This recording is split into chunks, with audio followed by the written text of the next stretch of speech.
Cuando el fuego alcanzó el techo de la padana, el hombre que sostenía la antorcha no era un bárbaro. Era el heredero de Aristóteles, el conquistador que llevaba 2 años proclamando que venía a liberar a los persas de sus propios reyes. Esa noche el palacio más grande que el mundo había construido ardió durante 3 días. Los soldados miraban. Nadie intentó apagarlo. Y cuando las llamas se extinguieron, algo más había muerto junto con la piedra y el oro. La única verdad que este imperio nunca pudo proteger. El hombre que destruyó Persia no llegó desde fuera, llegó desde dentro, y lleva un nombre que tú ya conoces, aunque todavía no sabes que lo conoces. Ciro no tenía trono, no tenía ejército, no tenía nombre que los reyes del mundo conocieran. Era el gobernador de un territorio menor llamado Anshan, rodeado por 3 imperios que podían aplastarlo antes del amanecer. El imperio medo lo miraba desde arriba con la indiferencia que se reserva para lo que no representa ningún peligro. El imperio babilónico llevaba décadas siendo la sombra más larga del mundo conocido. Lidia, al oeste, era la civilización más rica que existía. Ciro tenía 35 años, una región sin importancia, y una idea que ningún conquistador anterior había tenido jamás. No venció a sus enemigos destruyéndolos. Los venció convenciéndolos de que era su liberador. Cuando entró en Babilonia en el año 539 antes de nuestra era, no hubo batalla. Los sacerdotes del dios Marduk abrieron las puertas. El pueblo salió a recibirlo.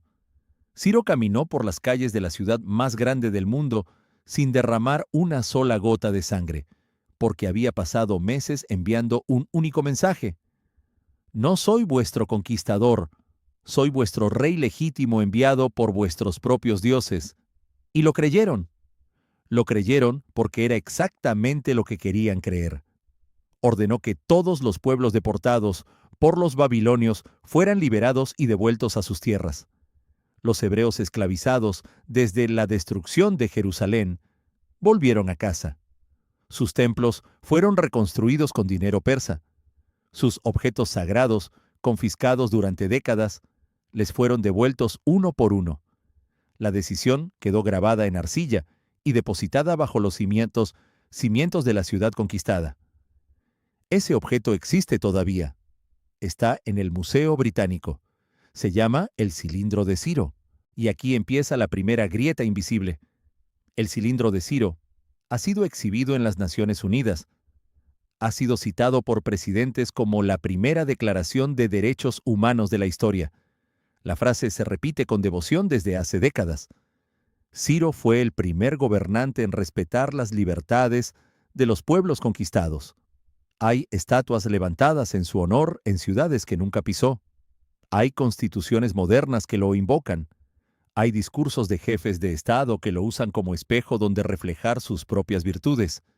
Y hay historiadores que llevan décadas señalando que el cilindro de Ciro es, antes que nada, propaganda política pura. El texto no proclama libertad universal. Proclama que Marduk, el dios supremo de Babilonia, eligió personalmente a Ciro para gobernar la ciudad porque el rey anterior había fallado en sus deberes religiosos. Cada palabra fue escrita para audiencias específicas en un lenguaje calculado para producir exactamente el efecto que produjo. La liberación de los pueblos deportados no fue un acto de humanismo adelantado a su tiempo. Fue una medida estratégica de administración imperial. Los pueblos en sus propias tierras producen, pagan impuestos y proveen soldados. Los pueblos en el exilio se convierten en resentimiento organizado. La diferencia entre un liberador y un conquistador inteligente no es moral, es de perspectiva. Esa pregunta no tiene respuesta simple, y eso es exactamente lo que hace imposible dejar de pensarla. Porque el imperio que Ciro construyó no fue un accidente.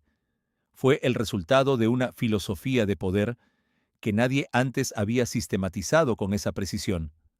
Respetar las religiones locales, mantener los sistemas administrativos existentes, hablar el idioma del pueblo sometido antes de hablarles el tuyo.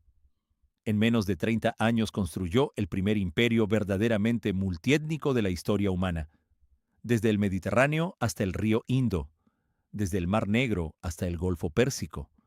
10 millones de kilómetros cuadrados. 30 millones de personas bajo un solo rey, un rey que murió combatiendo a una tribu nómada, no un imperio rival, no un ejército organizado, una tribu de la estepa oriental llamada los Maságetas. Según Heródoto, su reina cortó la cabeza de Ciro y la sumergió en un saco lleno de sangre humana para que pudiera saciar por fin toda la sed que había arrastrado en vida. Si eso es historia o propaganda del enemigo, nadie lo ha podido confirmar todavía. Lo que sí se sabe es lo que Ciro dejó atrás. Un sistema tan sólido que sus propios sucesores no pudieron destruirlo, aunque lo intentaron con todas sus fuerzas. Y un cilindro de arcilla que todavía hoy divide a los historiadores entre quienes ven a un humanista sin precedentes y quienes ven al arquitecto de la manipulación política más eficaz de la antigüedad. Esa ambigüedad nunca fue resuelta, y mientras permanezca sin resolverse, el imperio construido sobre ella tampoco puede ser comprendido del todo. Cambises, el hijo de Ciro, tomó el trono con una sola misión: Egipto, el único gran reino que quedaba fuera del mapa persa. Lo conquistó en el año 525 antes de nuestra era en una campaña única. Y lo que hizo después de la victoria, dejó al mundo antiguo sin palabras. No por lo que destruyó, por lo que mató. El toro sagrado Apis estaba muerto.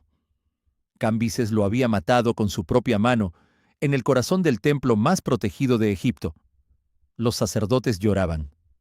El pueblo egipcio miraba en silencio el cuerpo del animal que encarnaba a su Dios vivo y entendía que algo irreparable acababa de ocurrir.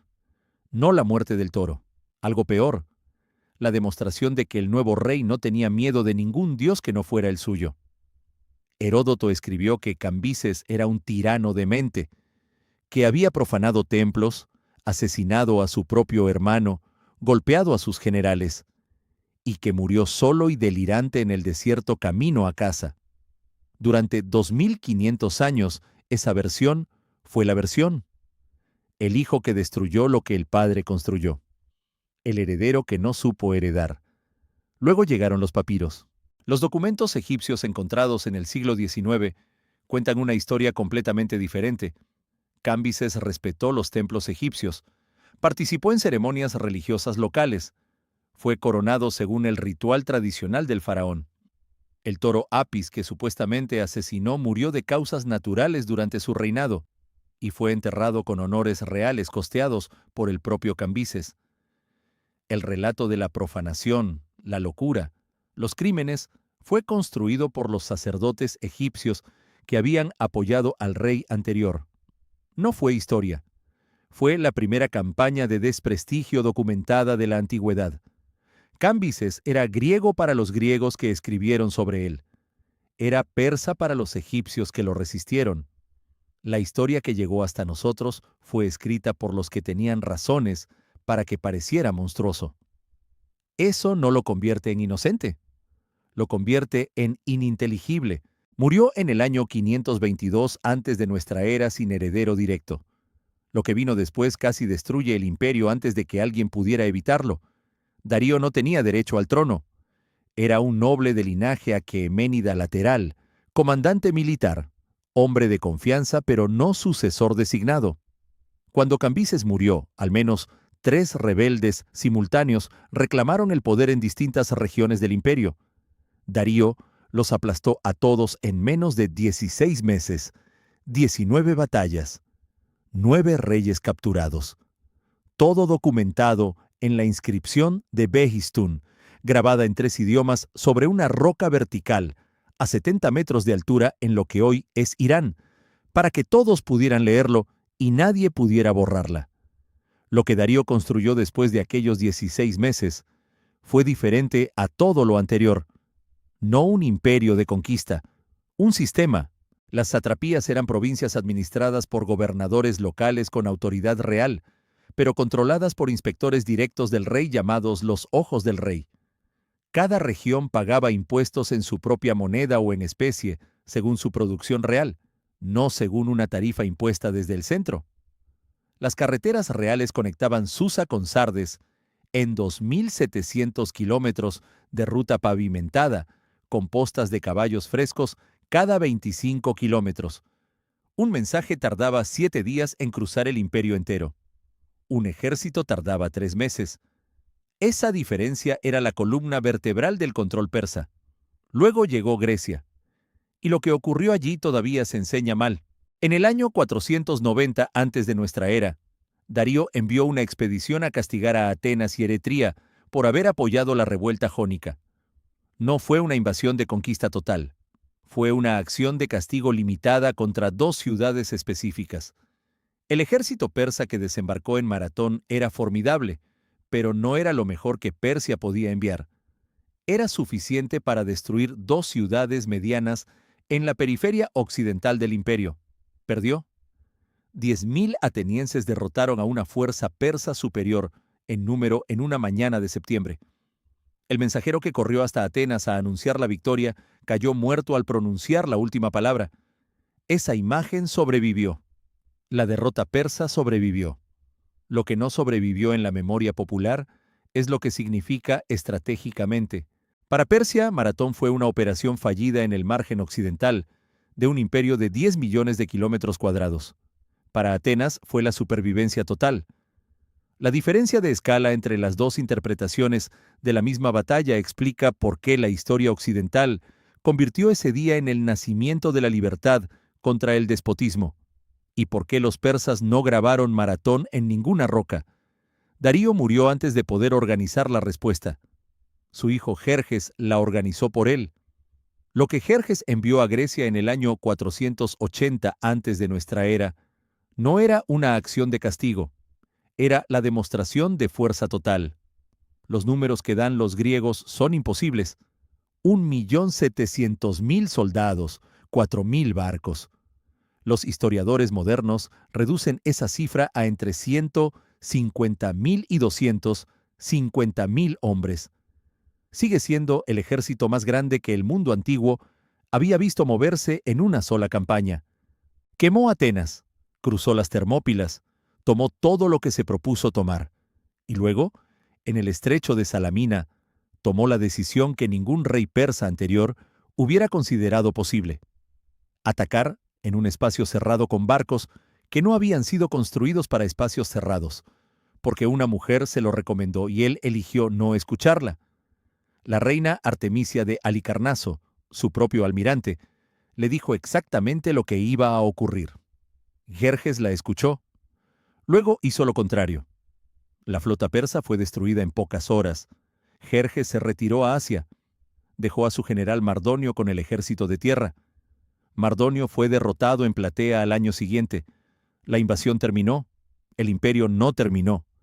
Nadie en Persia trató aquello como el fin de nada. Las satrapías siguieron funcionando. Los impuestos siguieron llegando. Las rutas siguieron abiertas. Grecia siguió siendo el extremo occidental de un mapa que miraba principalmente hacia el este. Pero algo había cambiado que no aparece en ningún documento persa. El sistema que Darío construyó para que el imperio sobreviviera a cualquier rey era también el sistema que hacía al rey prescindible. El sátrapa llegó a la reunión con regalos, llegó con sonrisas, llegó con promesas de lealtad renovada y tributos puntuales, y soldados disponibles para cualquier campaña que el rey considerara necesaria. Y mientras hablaba, tenía un ejército propio de 40.000 hombres apostado a 3 días de marcha.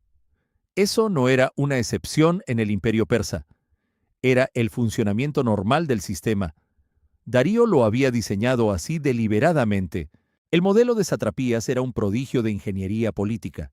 20 provincias, 20 gobernadores con poder casi absoluto dentro de sus territorios, capacidad de recaudar impuestos, administrar justicia, levantar ejércitos locales, mantener relaciones diplomáticas con reinos vecinos, todo bajo supervisión de los inspectores reales, sí, todo conectado al centro por las rutas más eficientes del mundo antiguo, sí, pero también todo dependiente de una variable que ningún sistema administrativo puede controlar indefinidamente: la calidad del hombre que ocupa el trono. Cuando el rey era Darío, los sátrapas obedecían porque obedecerle era más conveniente que rebelarse. Cuando el rey era Jerjes, obedecían porque todavía recordaban lo que le había ocurrido al último que intentó desafiarle. Cuando el rey era Artajerjes, obedecían por inercia. Cuando el rey era Darío II, algunos obedecían y otros calculaban. El sistema que debía hacer al imperio indestructible dependía completamente de que el centro fuera más fuerte que las partes. Y el centro fue debilitándose durante 150 años, con una regularidad tan precisa que parece planificada. Ahora mismo llevas más de 12 minutos con esta historia.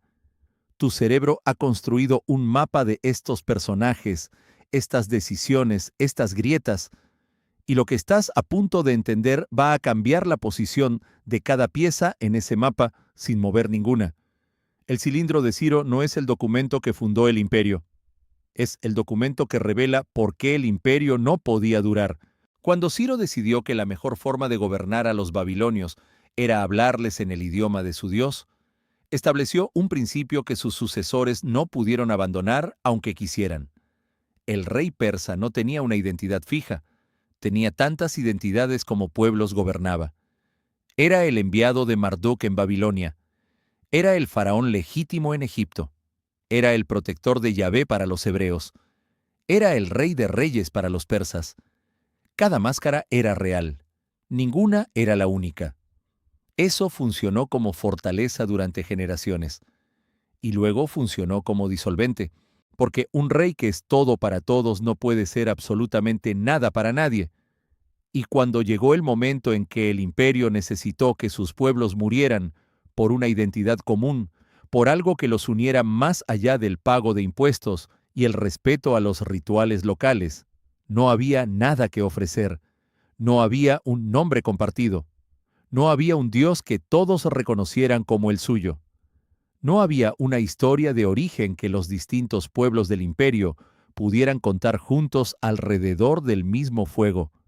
Había eficiencia administrativa, había rutas, había una moneda estable, y eso no es suficiente para que un soldado egipcio muera por un rey persa cuando hay una opción mejor sobre la mesa. La opción mejor llegó en el año 334 antes de nuestra era desde el noroeste. No llegó como conquistador, llegó exactamente como Ciro había llegado a Babilonia 205 años antes, como libertador, como el hombre enviado por los dioses propios de cada pueblo para liberarlos del rey que los oprimía. El texto cambió de idioma. La estructura fue idéntica. Alejandro de Macedonia cruzó el Helesponto con 37,000 hombres. El ejército persa que lo esperaba era 10 veces mayor. Lo que ocurrió en el río Gránico no fue una batalla de números, fue una batalla de velocidad y precisión contra un sistema que había olvidado cómo reaccionar a algo que no había visto antes. Los sátrapas occidentales murieron en el Gránico sin coordinación entre ellos. Cada uno defendió su territorio. Ninguno entendió que el territorio que se estaba atacando era el principio mismo de la separación entre ellos. Darío III llegó tarde a cada batalla. No por incompetencia personal, por diseño sistémico. El sistema que conectaba el imperio en 7 días para los mensajes tardaba meses para los ejércitos, y Alejandro se movía en semanas. Aquí es donde los detalles que creías haber entendido en la primera parte significan algo completamente diferente. La tolerancia de Ciro no fue una filosofía humanista que sus descendientes traicionaron. Fue la semilla de una fragmentación que tardó 200 años en germinar completamente. Cada pueblo liberado, cada Dios respetado, cada lengua preservada, fue también un hilo que se negó a tejerse con los demás. El imperio era un mosaico de una belleza sin precedentes, y los mosaicos no sangran por su rey. Las piezas individuales no saben que forman parte de algo más grande que ellas mismas. Si eso te hace repensar lo que entendiste sobre el cilindro de Ciro, sobre la grandeza de Ciro, sobre qué significa exactamente liberar a un pueblo que luego no muere por ti cuando más lo necesitas, entonces estás empezando a ver lo que los historiadores tardaron décadas en articular. Y si eso te hace pensar que quizás entendiste mal algo más desde el principio, tienes razón. Persépolis ardía y Alejandro lloraba. Eso no está en las versiones que aprendiste. Está en las fuentes antiguas que los libros de texto eligieron no enfatizar. Arriano lo escribió. Diodoro lo confirmó. El conquistador que esa noche ordenó quemar el palacio más grande que el mundo había construido. El hombre que observó desde afuera cómo las llamas consumían 200 años de arquitectura imperial. Se sentó sobre una piedra cuando el fuego alcanzó su punto máximo y lloró. No de culpa, de reconocimiento. Alejandro entendió en ese momento lo que había destruido, y lo destruyó de todas formas. La pregunta que abrió esta historia era, ¿quién destruyó realmente a Persia? Y la respuesta lleva esperando, desde la primera imagen, desde el hombre con la antorcha que no era un bárbaro. Aquí está. Alejandro no destruyó Persia, se convirtió en ella. Después de cada victoria adoptó la vestimenta persa, la túnica, el tocado real, el protocolo de la corte aqueménida que exigía que los visitantes se postraran ante el rey. Sus generales macedonios se negaron con furia, lo acusaron de haberse vuelto persa, de haber traicionado a Grecia, de deshonrar la memoria de los soldados caídos en las Termópilas, adoptando las costumbres del enemigo que habían venido a destruir. Alejandro los escuchó con la misma expresión que Jerjes puso cuando Artemisia le explicó por qué no debía atacar en Salamina. Y luego hizo exactamente lo que Ciro había hecho 200 años antes. Nombró sátrapas persas en los territorios conquistados. Incorporó soldados persas a su ejército con rangos equivalentes a los macedonios. Se casó con Roxana de Bactriana y luego con Estatira, hija de Darío III. Ordenó a 80 de sus oficiales superiores que se casaran con mujeres de la nobleza persa en una ceremonia masiva en Susa. El conquistador estaba construyendo el mismo sistema que había venido a destruir, con las mismas piezas, en el mismo territorio, bajo un nombre diferente. La quema de Persépolis no fue un acto de destrucción irracional. Fue el único gesto simbólico que Alejandro podía ofrecer a sus soldados griegos para demostrar que la guerra había terminado en victoria y no en absorción. Destruyó el símbolo para poder quedarse con la sustancia. Convirtió el palacio en cenizas para poder heredar el sistema entero sin que nadie lo llamara por su verdadero nombre. Por eso lloró, no porque lamentara lo que destruía, porque entendía perfectamente lo que estaba haciendo y sabía que nadie más lo vería hasta que fuera demasiado tarde para importar. El primer hilo de esta historia cierra aquí, con una precisión que duele. Ciro construyó un imperio, adoptando las identidades de los pueblos que conquistaba. Alejandro destruyó ese imperio, adoptando exactamente las mismas identidades de los pueblos que conquistaba. El mecanismo de fundación y el mecanismo de destrucción fueron idénticos, separados por 200 años y ejecutados por hombres que nunca se conocieron, que hablaban idiomas distintos, que rezaban a dioses distintos, que se habrían odiado profundamente si hubieran coincidido en el mismo siglo. Y sin embargo, si pusieras sus decisiones una al lado de la otra sin los nombres, no podrías distinguir cuál es el conquistador y cuál es el fundador. Lo que apareció durante 5 partes como la historia del ascenso y la caída de un imperio, es también la historia de una trampa que se activa exactamente una vez por civilización. La trampa funciona así. El principio que hace grande a un imperio es el mismo principio que lo hace vulnerable. La fuerza máxima y la debilidad máxima son la misma cosa vista desde ángulos distintos. Y el momento en que esa doble naturaleza se revela siempre llega demasiado tarde para que quien lo comprende pueda hacer algo útil con esa comprensión.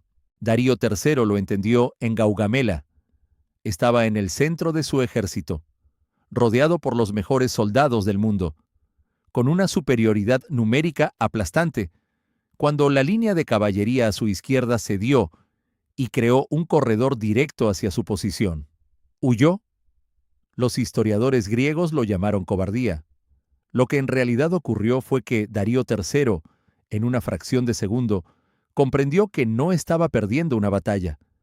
Estaba siendo el último capítulo de una historia cuyo primer capítulo había sido escrito 200 años antes por un hombre que liberó esclavos en Babilonia y grabó su justificación en un cilindro de arcilla. Alejandro lo persiguió durante meses. Nunca lo capturó. Darío fue asesinado por su propio sátrapa, Beso, que pensó que entregar el cadáver del rey persa al conquistador macedonio podría comprarle el trono.